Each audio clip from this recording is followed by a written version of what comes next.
je suis ravie de vous retrouver dans cette nouvelle vidéo sur le breaking. Nous l'avons vu en introduction, cette discipline sera pour la première fois aux Jeux Olympiques en 2024. Et peut-être que ce n'est que mon avis et qu'il n'est pas objectif, tellement je suis impressionnée par ce que sont capables de faire ces athlètes, mais je trouve cela très mérité. Comme beaucoup de sports ou de réussites, les 2 minutes de passage devant un jury ne sont que le sommet de l'iceberg, car derrière cela se cache énormément de travail, des heures d'entraînement à reproduire des gestes techniques, à reproduire les enchaînements. Et cela, bien sûr, n'est pas sans impact pour le corps. Alors aujourd'hui, nous allons parler des blessures récurrentes dans ce sport et surtout, je vous donnerai quelques conseils pour les éviter. De plus, souvent, le breaking est généralement pratiqué sans entraînement supervisé. Par conséquent, le taux de blessure présumé peut être plus élevé que ce que rapportent la plupart des études. Allons-y. Tout d'abord, selon l'article Breakdance et blessures courantes, rédigé par Amy Skinner en 2022, les blessures les plus courantes signalées sont les entorses, les tendinites, les bursites, les lésions de la plaque de croissance, les fractures de la clavicule, du radius et du cubitus, les fractures de fatigue du fémur, du calcaneus et des vertèbres, et les lésions de la moelle épinière et les blessures au poignet semblent être les plus courantes en raison des mouvements puissants. On note donc dans cet article que les blessures les plus récurrentes sont les blessures aux tendons et ligaments, ainsi que les blessures osseuses. Nous allons donc parler en priorité des conseils liés à cela. Mais pour couvrir l'ensemble, nous parlerons également des blessures musculaires, car ce sport demande également une musculature impressionnante avec un travail sur tout le corps. Au-delà bien sûr de l'hydratation qui est incontournable dans tous les sports et qui constitue la base de la bonne santé avant, pendant et après l'effort ainsi que tout au long de la journée et qui est souvent la cause de nombreuses blessures, certaines bonnes habitudes peuvent aider à réduire les risques de blessures. Concernant les tendons et les ligaments, le principal constituant est le collagène.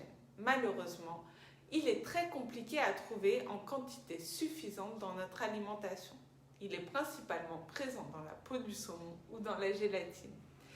Il faut également savoir qu'en vieillissant, le corps n'est plus en capacité d'en produire et nos réserves s'épuisent petit à petit. Sachez également que le collagène se synthétise mieux en présence de vitamine C.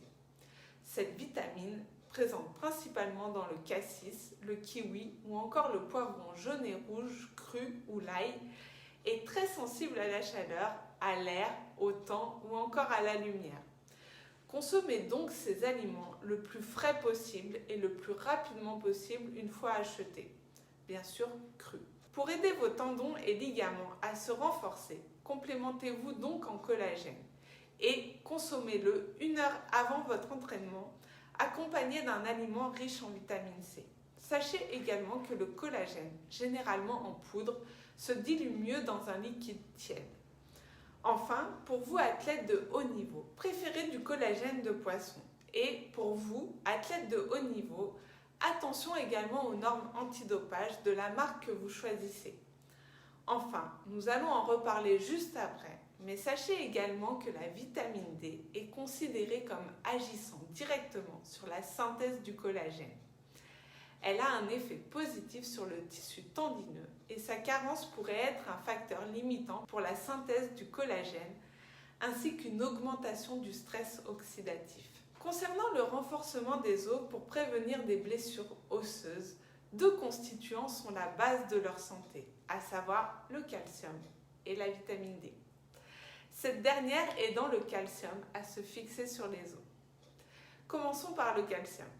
L'Organisation mondiale de la santé propose un apport journalier recommandé de 1000 mg de calcium par jour pour les jeunes adultes, sachant que cet apport doit être augmenté pour vous sportifs, car vos muscles en sont également dépendants pour bien se contracter. Bien sûr, vous le trouverez dans les produits laitiers, qui en sont les principaux détenteurs, en évitant les produits laitiers gras comme le fromage, qui sont plutôt inflammatoires.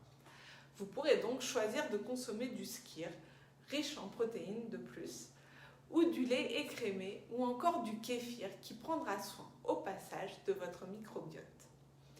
Pour ceux qui ne consomment pas de produits laitiers ou de produits animaliers, tout n'est pas perdu.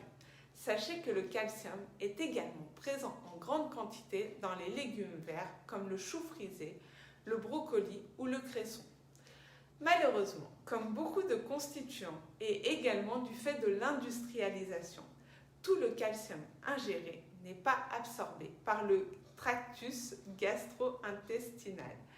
Par conséquent, une évaluation précise des sources de calcium ne doit pas seulement être basée sur la teneur en calcium, mais également sur la biodisponibilité de l'aliment.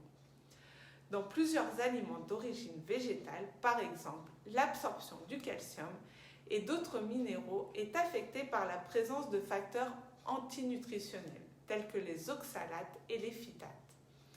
Enfin, sachez que les stratégies d'enrichissement en calcium ne tiennent souvent pas compte de cet aspect et courent donc le risque d'augmenter le calcium alimentaire, mais pas le calcium assimilable. Faites attention à ça. Parlons maintenant de la vitamine D. Chez l'homme, l'exposition au soleil est responsable d'environ 90 à 95% de l'apport en vitamine D. Les sources exogènes, c'est-à-dire l'alimentation, sont sans importance car des quantités importantes de vitamine D ne se trouvent que dans certains aliments très précis comme les poissons gras et les champignons cultivés.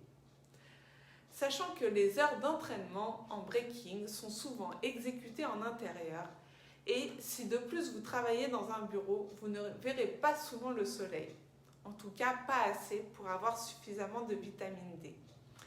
Et si vous vivez dans une région peu ensoleillée, cela est encore pire.